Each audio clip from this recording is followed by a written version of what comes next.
नमस्कार, market top 20 में आपका स्वागत है। मेरा नाम है विकास और यहाँ से अगले 20 मिनट हम कवर करेंगे बाजार के पूरे एक्शन को। चाहे वो बाजार में गिरने वाले शेयर हो, चढ़ने वाले शेयर हो, इंडेक्स का एक्शन हो, सारी चीजों को करेंगे कवर और तमाम बड़ी खबरों को आपके सामने रखेंगे। तो अगर आपने पूरे दिन का एक्शन मिस किया है तो अगले 20 मिनट अपने टीवी का रिमोट बिल्कुल भी साइड में कर दीजिए और आप 20 मिनट के अंदर पूरे बाजार का एक्शन कवर कर लेंगे, कल की तैयारी भी कर लेंगे। चलिए शुरुआत करते हैं शो की आज की सबसे बड़ी खबर यानी इंडेक्स के मूवमेंट की खबर के साथ।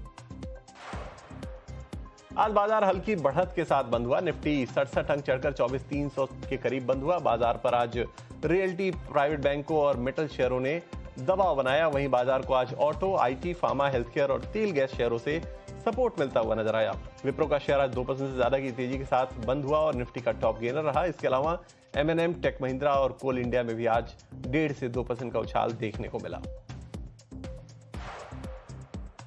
निफ्टी बैंक आज हल्की गिरावट के साथ बंद हुआ। निफ्टी बैंक 58 अंक गिरकर 57,100 के नजदीक बंद हुआ। इंडेक्स के 14 में से 11 शेयर आज लाल निशान में बंद हुए। आज प्राइवेट बैंकों ने बैंकिंग इंडेक्स पर ज्यादा दबाव बनाया। यस बैंक और फेडरल बैंक के शेयर आज 1.5% से ज्यादा लुढ़क कर निफ्टी बैंक के टॉप लूजर रहे। लेकिन निफ्टी बैंक में आप ये भी ध्यान रखिए कि निफ्टी बैंक में निचले स्तरों से शानदार 350 अंकों की रिकवरी भी देखने को मिली। ऑटो शेयरों में आज अच्छी रफ्तार देखने को मिली है। निफ्टी ऑटो इंडेक्स आज 1% से ज्यादा की तेजी के साथ बंद हुआ। इंडेक्स के 14 में से 11 शेयर आज हरे निशान में बंद हुए। टीवीएस मोटर और हीरो मोटोकॉर्प के शेयर 2.5% से ज्यादा चढ़कर इंडेक्स के टॉप गेनर्स में शामिल रहे। वहीं टाटा मोटर्स पैसेंजर व्हीकल्स और आयशर मोटर्स में 1% का उछाल देखने को मिला। आईटी शेयरों में भी आज खरीदारी देखने को मिली है। निफ्टी आईटी इंडेक्स आज करीब 0.5% चढ़कर बंद हुआ। इंडेक्स के 10 में से 7 शेयर हरे निशान में बंद हुए। विप्रो का शेयर आज करीब 2% चढ़कर टॉप गेनर रहा। वहीं कोफोर्ज और टेक महिंद्रा में आज 1 से 1.5% का उछाल देखने को मिला। हालांकि इसके उलट ओएफएसएस का शेयर करीब 2.5% लुढ़का। ऑयल और गैस शेयरों में आज खरीदारी देखने को मिली है। Nifty oil and gas index आज हरे निशान में बंद हुआ। इंडेक्स में महानगर गैस का शेयर करीब 4% चढ़ा। वहीं चेन्नई पेट्रोलियम के शेयर में भी 2% से ज्यादा की तेजी देखने को मिली। इसके अलावा ओएनजीसी और ऑयल इंडिया के शेयर भी 1 से 1.5% तक चढ़े। हालांकि इसके उलट एचपीसीएल के शेयरों में आज गिरावट देखने को मिली। रियल्टी शेयरों में आज बिकवाली हावी रही। निफ्टी रियल्टी इंडेक्स आज 2% से ज्यादा गिरा। इंडेक्स के 10 में से 9 शेयर आज लाल निशान में बंद हुए। रियल्टी शेयरों में प्रेस्टीज एस्टेट्स का शेयर 4% टूटा। इसके अलावा डीएलएफ और लोढ़ा के शेयरों में भी आज 2% से ज्यादा की गिरावट देखने को मिली। आज के कारोबार में प्राइवेट बैंकों ने भी बाजार पर दबाव बनाया। निफ्टी प्राइवेट बैंक इंडेक्स आज 0.5% लुढ़का है। एक्सिस बैंक का शेयर आज करीब 1% लुढ़का। कोटक महिंद्रा बैंक और आईसीआईसीआई बैंक में भी आज 0.5% से ज्यादा की गिरावट रही। हालांकि एचडीएफसी बैंक का शेयर आज 0.5% चढ़ा। वहीं आरबीएल बैंक के शेयर में 1% से ज्यादा का उछाल देखने को मिला। रेलवे और डिफेंस शेयरों में आज बिकवाली देखने को मिली। रेलवे शेयरों में आज राइट्स और आरबीएनएल के शेयरों में 1% से ज्यादा की गिरावट रही। वहीं टीटागढ़ रेल सिस्टम्स और आईआरएफसी के शेयर भी 1% तक लुढ़के। दूसरी तरफ डिफेंस शेयरों में आज भारत डायनेमिक्स का शेयर सबसे ज्यादा यानी करीब 1.5% लुढ़क गया। वहीं बीईएल के शेयरों में भी 1% से ज्यादा की बिकवाली देखने को मिली। बाजार में आज किन खबरों के दम पर स्टॉक्स में एक्शन देखने को मिला, उसकी पूरी डिटेल के साथ मेरी सहयोगी अर्चना शुक्ला जुड़ी हुई है। अर्चना, बताइए कहां कहां आज एक्शन देखने को मिला बाजार में? जी विकास, आज ज़्यादातर स्टॉक्स में एक्शन इस वजह से देखने मिला है क्योंकि Q1 रिजल्ट्स का सीजन चल रहा है। तो सबसे पहले शुरुआत करते हैं महिंद्रा की। महिंद्रा के शेयर में आज 2% की तेज़ी देखने मिली है। कंपनी ने बाजार के अनुमान से बेहतर मुनाफा और रेवेन्यू दर्ज किया है। हालांकि एबिटा मार्जिन एस्टिमेट से थोड़ा कम रहा है, लेकिन ओवरऑल परफॉर्मेंस की बात करें तो स्टॉक में इसी वजह से आज मोमेंटम देखने मिला है। अगले स्टॉक की बात करें तो सिंजन इंटरनेशनल, जहां करीब 3% की गिरावट देखने मिली है। कंपनी के रेवेन्यू एबिटा मार्जिन में कमी देखने को मिली है। साथ ही मैनेजमेंट ने पहले हाफ में रेवेन्यू घटने की उम्मीद जताई है, तो इसलिए आज स्टॉक में थोड़ा प्रेशर देखने मिला है। अगले स्टॉक की बात करें अजंता फार्मा, जहां शेयर करीब 1% की तेजी देखने मिली है। कंपनी ने दमदार Q1 रिजल्ट्स पेश की है। रेवेन्यू एबिटा और मुनाफे में अच्छी ग्रोथ देखने मिला है और साथ ही कंपनी ने 32 रुपए प्रति शेयर इंटरिम डिविडेंड डिविडेंड का भी ऐलान किया है। अगले स्टॉक की बात करें, वेदांता एल्यूमिनियम, जहां करीब 4% की तेजी देखने मिली है। कंपनी ने Q1 में दमदार परफॉर्मेंस दर्ज की है और रेवेन्यू, एबिटा और मुनाफे में ज़बरदस्त ग्रोथ के साथ मार्जिन भी मजबूत रहे हैं, इसलिए आज स्टॉक में अच्छा एक्शन देखने मिला है। और आखिर में बात करते हैं MGL की, शेयर करीब 1% की तेजी देखने मिली है। कंपनी ने क्वार्टरली बेसिस पर मजबूत नंबर पेश किए हैं। मुनाफा, रेवेन्यू और एबिटा में अच्छी ग्रोथ के साथ मार्जिन्स में भी सुधार देखने मिला है। तो ये थे आज के टॉप एक्शन वाले स्टॉक्स। चलिए ठीक है, बहुत शुक्रिया अर्चना। आगे बढ़ते हैं और अब फोकस करते हैं अगली खबर की तरफ। एक्साइड इंडस्ट्रीज के जून तिमाही के मजबूत नतीजे रहे हैं। कंपनी का कंसोलिडेटेड मुनाफा सालाना आधार पर 273 करोड़ से बढ़कर 350 करोड़ पर पहुंच गया। वहीं आय भी 4,695 करोड़ से बढ़कर 5,528 करोड़ रही। एबिटा में भी अच्छी ग्रोथ देखने को मिली, हालांकि एबिटा मार्जिन 11.5% से घटकर 11.2% पर आ गया। अच्छे नतीजों के बाद शेयर में 2% से ज्यादा की तेजी भी देखने को मिली। ज्वेलरी शेयरों में आज तेजी का रुख रहा। टीबीजी का शेयर आज करीब 2% चढ़ा। इसके अलावा कल्याण ज्वेलर्स में भी आज 1.5% का उछाल देखने को मिला। वहीं पीसी ज्वेलर्स का शेयर भी आज हरे निशान में बंद होता हुआ नजर आया। हालांकि इसके उलट आज सेनको गोल्ड के शेयरों में गिरावट देखने को मिली। एलटी फूड्स के शानदार नतीजों के चलते आज शेयर 5% से ज्यादा भागा। जून तिमाही में कंपनी का कंसोलिडेटेड मुनाफा 169 करोड़ से बढ़कर 183 करोड़ रहा। आय में करीब 28% की बढ़त के साथ ये 3,152 करोड़ पर पहुंच गई। एबिटा भी बढ़कर 354 करोड़ रहा और सबसे अच्छी बात यह रही कि एबिटा मार्जिन 10.8% से बढ़कर 11.2% पर पहुंच गया। आईआरएफसी ने जून तिमाही के नतीजे पेश कर दिए हैं। कंपनी का मुनाफा सालाना आधार पर 1746 करोड़ से बढ़कर 1927 करोड़ हो गया। वहीं कुल आय भी 6,915 करोड़ से बढ़कर 8,261 करोड़ रही। इसके अलावा 30 जून तक कंपनी का एसेट अंडर मैनेजमेंट यानी AUM बढ़कर 4.79 लाख करोड़ पहुंच गया, जो मजबूत बिजनेस ग्रोथ का संकेत देता है। वहीं नतीजे आने के बाद शेयर में हल्की मुनाफा वसूली देखने को मिली। फूड डिलीवरी कंपनी स्विगी के शेयरों में आज जोरदार खरीदारी देखने को मिली। शेयर करीब 2.5% चढ़कर बंद होता हुआ नजर आया। लगातार चौथे दिन इस शेयर में बढ़त के साथ कारोबार होता हुआ नजर आया। पिछले 4 कारोबारी दिनों में ही शेयर में करीब 20% का उछाल आ चुका है। लगातार तेजी के चलते निवेशकों की नजर अब इस बात पर रहेगी कि क्या शेयर का ये मोमेंटम आगे भी जारी रहता है या नहीं, और फिर मौजूदा स्तरों पर मुनाफा वसूली को देखने को मिलती है या फिर शेयर यहां से और तेजी दिखाता है। आज शेयर मार्केट में लोहिया कॉर्प की लिस्टिंग हुई। 425 रुपए के इश्यू प्राइस के मुकाबले कंपनी का शेयर एनएससी पर 461 रुपए और बीएससी पर 460 रुपए के भाव पर लिस्ट हुआ, यानी एनएससी पर करीब 8.5% और बीएससी पर 8.25% के आसपास की लिस्टिंग प्रीमियम निवेशकों को मिली। लेकिन लिस्टिंग के बाद शेयर ने जबरदस्त रफ्तार पकड़ी और पहले ही दिन अच्छी शुरुआत देखने को मिली। शेयर में शेयर करीब 16% ऊपर बंद हुआ। आज इंडो एमआईएम की भी धमाकेदार लिस्टिंग ने निवेशकों को शानदार लिस्टिंग गेन दिया। कंपनी का शेयर एनएससी पर 700 रुपए और बीएससी पर 703 रुपए पर लिस्ट हुआ। 485 रुपए के इश्यू प्राइस के मुकाबले एनएससी पर करीब 44% और बीएससी पर 45% का प्रीमियम लोगों को मिला और पहले ही दिन शेयर शानदार तेजी के साथ बंद होता हुआ नजर आया। जबकि एक्स्ट्रानेट टेक्नोलॉजीज के शेयरों की भी सुस्त लिस्टिंग रही। 127 रुपए के इश्यू प्राइस के मुकाबले 136 रुपए पर एनएससी पर लिस्ट हुआ और बीएससी पर 130 रुपए पर लिस्टिंग होती हुई नजर आई। ज्यादातर अडानी ग्रुप शेयरों में आज गिरावट ही देखने को मिली। अडानी पोर्ट्स का शेयर आज सबसे ज्यादा यानी 3% टूटा। वहीं एसीसी के शेयरों में भी 1.5% की गिरावट देखने को मिली। इसके अलावा अडानी टोटल गैस और अडानी ग्रीन के शेयर आज 1% तक लुढ़के। अंबुजा सीमेंट्स के शेयर में भी आज करीब 1% की कमजोरी देखने को मिली।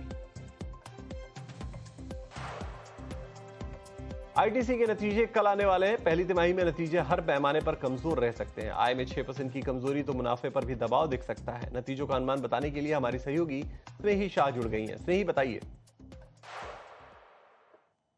जी हाँ, बिल्कुल। अगर आईटीसी के पहली तिमाही के नंबर्स के बारे में बात करें तो हमारी उम्मीद एक वीक क्वार्टर देखने की है और इसका कारण ये है क्योंकि गवर्नमेंट ने जो एक्साइज ड्यूटी हाइक कर दी है सिगरेट प्रोडक्ट्स पर और टोबैको के प्रोडक्ट्स पर, इसका बड़ा असर हो सकता है कंपनी पर, क्योंकि पिछले क्वार्टर में कंपनी के सेल्स पर असर नहीं हुआ था। इस क्वार्टर से असर होने लगेगा तो यहाँ पर अपनी नज़र बनाए रखेगा। अगर रेवेन्यू के बारे में बात करें तो standalone year on year basis पर रेवेन्यू देखने की उम्मीद है 18,600 करोड़ रुपये की, जो कि लगभग 6% का डाउनटिक है। एबिटा के बारे में बात करें तो यहाँ पर भी हम लगभग 14 से 15% का एक कट देखने की उम्मीद करते हैं। नेट प्रॉफिट में भी 12% का कट देखने की उम्मीद करते हैं। लगभग 4335 करोड़ पर ही आएगा नंबर। तो टॉप लाइन और बॉटम लाइन दोनों में हम प्रेशर देख सकते हैं। बट मुद्दे की बात करते हैं मार्जिन के बारे में, यहाँ पर हम काफ़ी शार्प 300 बिप्स का एक कट देख सकते हैं। इस टाइम पिछले साल ये नंबर आया था 31.7% पर, इस क्वार्टर के लिए हमारी उम्मीद है 28.7%। सेगमेंट्स के बारे में बात करें तो एफएमसीजी का जो सिगरेट का क्षेत्र है वहाँ पर हम 34% की प्राइस ग्रोथ देख सकते हैं, रेवेन्यू ग्रोथ, क्योंकि कंपनी ने प्राइस हाइक्स लिए हैं पर ये उस हिसाब से नहीं है जहाँ पर जितना हमने टैक्स हाइक देखा है। तो उस मिसमैच के वजह से वॉल्यूम्स पर असर पड़ सकता है सिगरेट बिजनेस के, उसके बारे में बात करेंगे। लेकिन अगर एफएमसीजी अदर्स के बारे में बात करें, उनके जो बिस्किट्स है, उनका आटा है, उनकी अगरबत्ती है, इस सेगमेंट में हम लगभग 11.5% की अपटिक देखने की उम्मीद कर सकते हैं।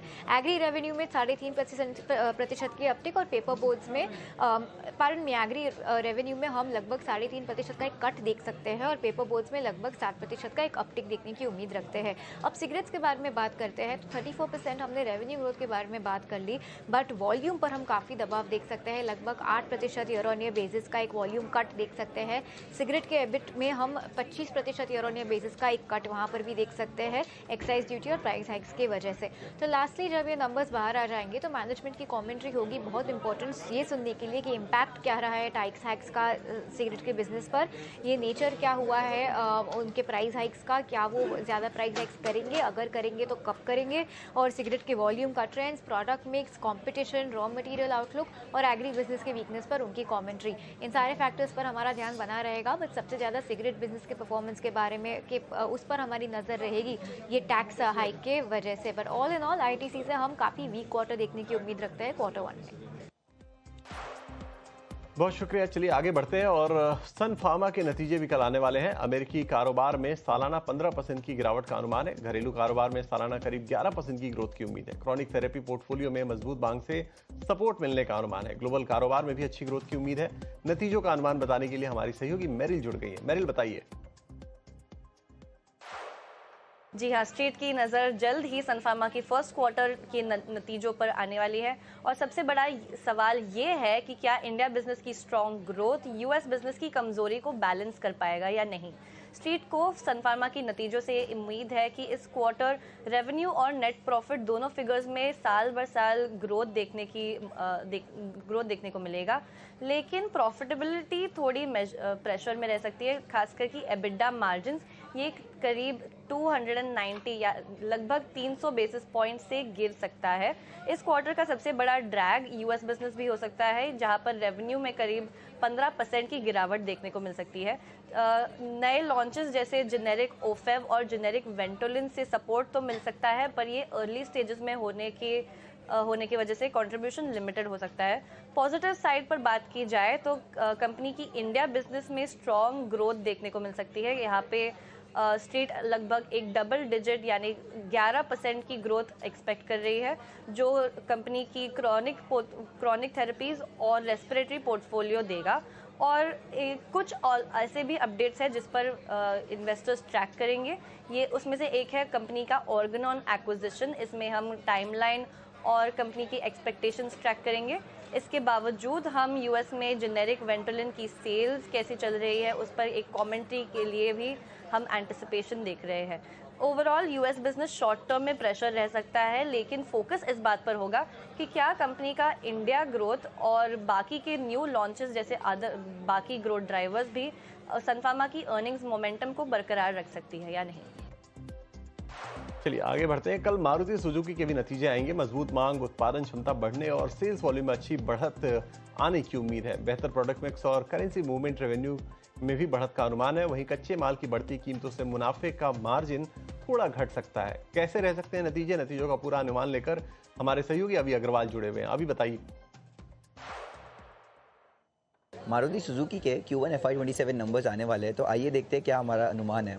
हमारे रिसर्च के हिसाब से उनकी रेवेन्यू 35% साल दर साल से बढ़ेगी और जो एबिडा है वो 29% से बढ़ेगा। जो मार्जिन है वो 10% पे आएंगे और आधे % से गिरते हुए दिखेंगे हमें जो मार्जिन है साल दर साल बेसिस पे। मुनाफे की बात की जाए तो उसमें 7% की ग्रोथ एक्सपेक्टेड है। वॉल्यूम ग्रोथ देखने मिल सकती है हमें मारुति में, क्योंकि वो कैपेसिटी भी एक्सपैंड कर रहे हैं और डिमांड भी काफ़ी अच्छी है। अगर रेवेन्यू ग्रोथ की बात की जाए तो उनका प्रोडक्ट मिक्स जो है वो अब प्रीमियम की तरफ बढ़ रहा है और फेवरेबल करेंसी मूवमेंट भी मारुति को हेल्प कर रही है। जो उनका यूवी मिक्स है वो तो स्टेबल है और एक्सपोर्ट जो है वो तिमाही दर तिमाही पे थोड़े सॉफ्ट होते हुए दिख सकते हैं। मार्जिन्स की बात की जाए तो वो थोड़े प्रेशर में देखे जा सकते हैं, क्योंकि कमोडिटी कॉस्ट इन्फ्लेशन सारे ही ऑटो OEMs को अफेक्ट कर रहा है इंडस्ट्री में। बात की जाए कॉस्ट कंट्रोल मेजर्स की तो लोअर एड स्पेंड्स मार्जिन्स को थोड़ा बचाने में मदद करेंगे और ईयर एंड अप्रेजल्स जो होते हैं उसके चलते भी थोड़ा मार्जिन्स पे प्रेशर आ रहा है। तो जब रिजल्ट्स आएंगे तो उनमें कौन सी ऐसी चीज़ें हैं जो हमें देखनी चाहिए, हमें सुननी चाहिए उनका डिमांड आउटलुक डोमेस्टिक और एक्सपोर्ट मार्केट के लिए, क्या मार्जिन्स आते हैं और कमोडिटी कॉस्ट इन्फ्लेशन कितना है, कितना मारुति ने प्राइस हाइक्स ले लिया है जिससे मार्जिन्स बच पा रहा है और कितना प्राइस हाइक्स आने वाले समय में मारुति लेगी, और न्यू प्रोडक्ट लॉन्चेस के क्या टाइमलाइंस रहते हैं मारुति के द्वारा। तो हम मारुति के अच्छे सेट ऑफ नंबर्स एक्सपेक्ट कर रहे हैं Q1 FY27 में, जिसमें कुल आय बढ़ती हुई दिखेगी और मुनाफा भी बढ़ते हुए दिखेगा, बट मार्जिन्स प्रेशर में हो सकते हैं। चलिए आगे बढ़ते हैं और जान लेते हैं कि कल कौन से बड़े इवेंट्स रहने वाले हैं जिन पर आपको नजर रखनी चाहिए। कल फॉरेक्स रिजर्व के आंकड़े आएंगे, उसके अलावा ABB India, Dixon Tech, IOCL और गेल के नतीजे भी आएंगे। श्री सीमेंट समेत कल 30 अन्य कंपनियों के नतीजे आएंगे जिन पर आपको नजर रखनी चाहिए। वहीं शांति गोल्ड इंटरनेशनल के बोर्ड में राइट्स इशू पर कल विचार होने वाला है। इसके अलावा कल मफिन ग्रीन फिन और क्लीन मैक्स एनवायरो की बोर्ड में फंड जुटाने पर भी विचार होने वाला है। चलिए मार्केट टॉप 20 में फिलहाल इतना ही। एक छोटे से ब्रेक के लिए हम यहाँ रुकेंगे, लेकिन ब्रेक के बाद भी ईटी नाउ स्वदेश पर खबरों का सिलसिला